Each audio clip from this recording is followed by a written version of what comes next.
Happy New Year! I hope everybody had a good Christmas, New Year's Eve, all that shit. I figured for this video I was going to show off my new arrivals bin. Whenever I get a new record, I like to put it in here to make sure I listen to it before I stick it in with the rest of my collection. Sometimes they can get forgotten about for a while in there. So yeah, starting off, I went on and bought a small collection a couple months ago that I found on Facebook Marketplace, and I got a good deal, man. I got a Combat Records version of Killing Is My Business and Business Is Good. I don't know if I think I might have paid $10 for it. If you look it up on Discogs, this is worth at least $100. This is Megadeth's first record. It's got the gray camouflage label on it. Got the original Vic on the cover. I know they re-released it later on and redid the Vic and everything. I like the original.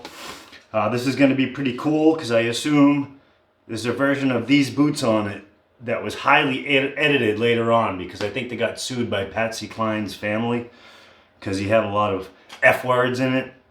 So that's going to be really cool to listen to. I really cannot wait to listen to this. It's going to be awesome. Facebook Marketplace. On that same pickup, I got Peace Sells, But Who's Buying? Also an original. Very psyched about this one as well. Got some of my favorite Megadeth songs on here. Wake Up Dead, The Conjuring, Good Morning Black Friday. The great thing about these is in the mid-2000s, Dave remastered his collection and he added like newer vocals to it, and I think he re-recorded some guitar parts. I want the originals, and I've been waiting and waiting to find these. I never wanted to buy the remasters, and I scored this, Killing Is My Business, and So Far So Good So What all in the same haul, and totally stoked about that. This one, we got Great White. I don't even know, Once Bitten. I'm actually not a huge Great White fan. I never was. As I got older, I started to appreciate them a little more. Jack Russell's got a great voice. And the guitarist, what's his name? Jeez, Mark Kendall, I think. Super cool, like bluesy guitarist. I actually went to see them. I know Jack Russell died last year, a year or two ago, but I went to see what's left of them a couple months ago at this little place called Tupelo Music Hall in Derry, New Hampshire. And I went in there, and supposedly I thought it was most of the original band aside from Jack. And the guitarist was the main guy. He's been there since the beginning. And he didn't look the same to me.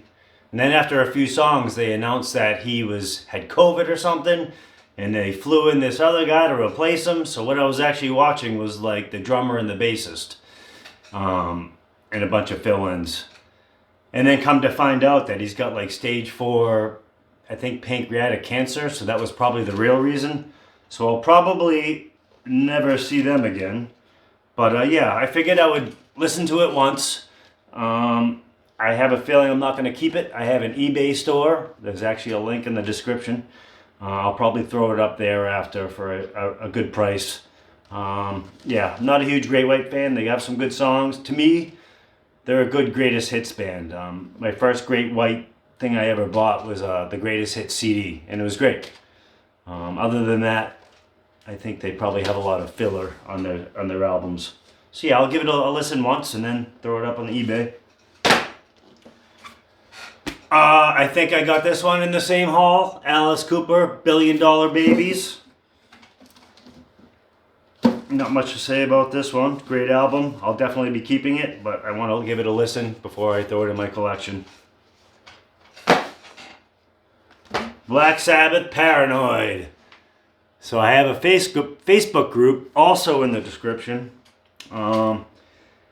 And as I keep mentioning, I went to the Back to the Beginning show. I was super fucking excited about it. And I did a countdown of all my favorite Ozzy / Black Sabbath albums before I left. And I didn't have Paranoid on vinyl, so I ordered it. This is not an album I ever reach for. There's nothing wrong with it. It's a fucking classic. It's just, you know, I've heard it 6 billion times. But when the songs come on, I leave them, you know. But I never reach out to listen to Iron Man. I never get a craving to hear Paranoid. You hear War Pigs all the time. You know, Fairies Wear Boots. All amazing. I just never reach for this album.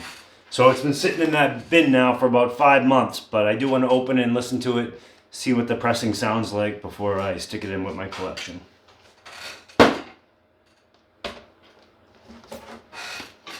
Kyuss. This was a Christmas gift from my cousin Dave. If you don't know Kyuss, they're like a stoner metal band from the late 90s.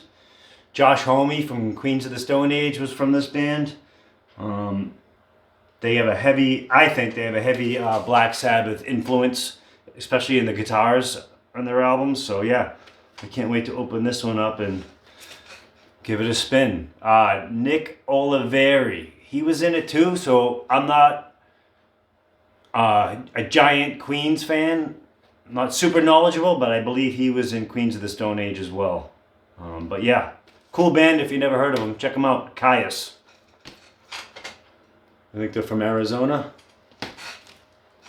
What do we got now? All right. So, this is Black Label Society Unblackened. This is the first album I've purchased from anything Zakk Wylde besides a couple Ozzy albums back in the day. Sorry. Yeah.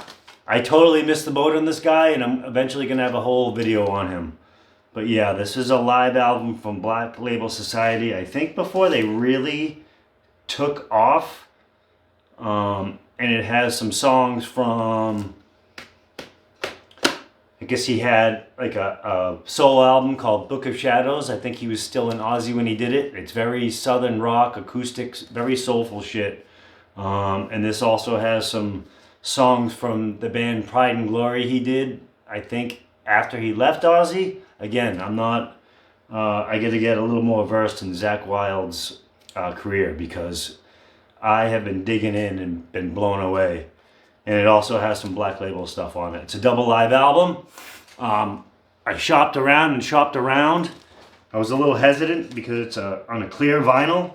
The only other clear vinyl I got was like a Walmart version of Rolling Stone's Hot Rocks. And it was the most flat, shitty, piece of shit fucking record I ever bought. It just sounded terrible. I ended up selling it on eBay. And keeping the 50-year-old version I have, scratched up version. But I did a little research and everybody says this sounds fantastic, so can't wait to hear it. What do we get next? Spiritworld. So, this is kind of like a New Year's episode. I just discovered this band this year. They're fairly new. They're like a crossover punk thrash band, death metal. Mostly death metal and thrash. They have some a little country western to them, a little punk. They're definitely kind of eclectic, but mostly thrash and like that crossover punk hardcore scene from like the 90s, 2000s. Their first album came out in 2020, I think. They've had 3 since. This was the one that came out this year. I heard a couple songs on Liquid Metal. I heard Abilene Grime and Waiting on the Reaper, both killer fucking songs. And while I was waiting for the album to come out, I listened to their first 2 albums, Pagan Rhythms and Death Western, both awesome. I think they might be better than this. I was slightly disappointed in this at first. When I haven't opened this yet, but I listened to it on streaming platforms. And it's mostly really good. But then there's a couple like slower, like... I can't even explain them, like pop type songs. One song has a saxophone, which is all good, but when I'm listening to a thrash album, I'm not really looking for saxophone. But they're really good. I recommend them. I think they're from Las Vegas, Spiritworld. I actually almost went to see them last month, but I had a Zach Sabbath show, I think the same night, so I passed. They were opening up for, what the fuck, Avatar or one of those bands. But yeah, Spiritworld, check them out. They're new. I hope they take off. They deserve it. They're really good. Good thrash, death metal. Big Slayer influence on a lot of the guitar stuff I hear, which is great, you know. I love it. You can definitely like the Jeff Hanneman type riffs, but good shit. Last, but definitely not least, I got this record on Discogs. I've been waiting and waiting for a while to get it. I got a great deal. It's pretty much the last Ozzy Osbourne solo album I need on vinyl, and it's really hard to get. And I got it shipped from Japan. It was, I think, $80 total. Beautiful condition. No rest for the fucking wicked. So happy. Yeah, this is like the last Ozzy album that came out that I would probably have to buy on vinyl. Then he has some good stuff after, whatever, but this is all I need. Probably for my entire Ozzy collection. There's one more double live album that came out on the No More Tours tour when I think he thought he was MS. He was misdiagnosed, and it was probably the early onset of his Parkinson's. You know, it was in the late 90s, I think. It was Zakk Wylde. Mike Inez was still in the band, who later went to Alice in Chains. Does that timeline work? Mike must have been going back and forth between the two bands. I don't know. And Randy Castillo, who has passed away since, on drums, and fucking Ozzy. But yeah, I loved this album. This is the first album with Zakk Wylde. He was like 20 years old. Fucking came on the scene, and it was awesome. Miracle Man, Crazy Babies. Breaking All the Rules. I just love this album. I've wanted it for a while, and I finally got it. Great deal. Other than that, that's about it. I appreciate you guys watching. Gonna keep putting out these videos. I get a request for the next one. I think it's gonna involve Judas Priest. Other than that, if I've screwed anything up, let me know in the comments. If you want to add to any discussion, leave a comment, like, subscribe, all that stuff. And I'll see you next time.